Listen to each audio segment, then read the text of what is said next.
धर्म पत्नी पति से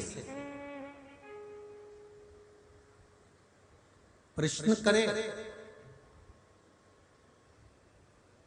मना नहीं, पर वो प्रश्न परिवार के कल्याण के लिए, स्वयं के कल्याण के लिए, अपने कुटुंब जगत कल्याण का प्रश्न होना चाहिए। पर पत्नी पति से जो प्रश्न करती है वो जगत कल्याण का नहीं करती है, आधी रात को लड़ाई हो उस बात का करती है। थोड़ा सा प्रश्न पर ध्यान दीजिएगा, मना नहीं, आप ध्यान रखो, मना नहीं है, पर उसमें कहीं ना कहीं हमारे परिवार के उद्धार की बात होना चाहिए, हमारे परिवार के कल्याण की बात होना चाहिए।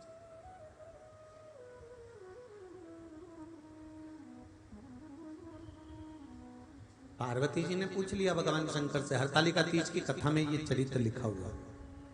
हरतालिका तीज की जो कथा होती है, आप लोग घर में जो पोथी पढ़ते होगे हरतालिका तीज की कथा की, उस पोथी में, उस कथा में ये लिखा हुआ है कि पार्वती जी ने शिव जी से पूछा कि मैं आपको कैसे प्राप्त हो। लिखा है ना हरतालिका तीज की किताब में, मैं आपको कैसे प्राप्त हो, कौन सा मैंने पुण्य करा था, कौन सा मैंने सत्कर्म करा था जिसके बल पर मेरी प्राप्ति आपको हुई और मुझे आपकी प्राप्ति।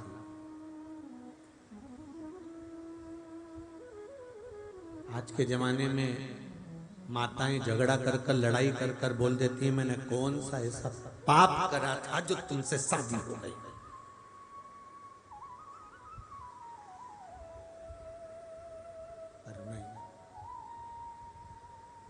तीज का व्रत कर रही हो, चतुर्थी का व्रत कर रही हो, करवा चौथ का व्रत कर रही हो, इतने बड़े बड़े व्रत आप धारण कर रही हो और अपने मुंह से अगर एक बार भी आपने कह दिया कि मेरी जिंदगी नरक हो गई आपसे विवाह कर कर, तो आपका फिर कोई व्रत सफल नहीं हो सकता, किसी व्रत का कोई फल नहीं हो सकता। ध्यान रखिए, शिव पुराण कहती है जन्म मरण और परण।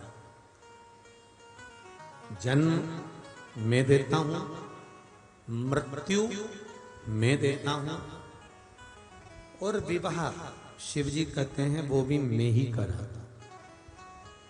जन्म मरण परण, परण मतलब विवाह, ये भी मैं करता। डॉक्टर ने कह दिया कि इतनी तारीख तक डिलीवरी हो जाएगी, इतनी तारीख तक जापा हो जाएगा, मेरा मन होगा तब जापा होगा।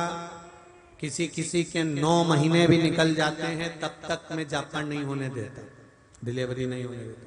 किसी किसी ने अंदाजा लगा कर रखा था 90 महीने में होगा, 7वें में हो जाता। जन्म मेरे हाथ में, मृत्यु शिव कहते हैं वो भी मेरे हाथ में। डॉक्टर ने कह दिया अंतिम सांसें चल रही है, घर ले जाओ,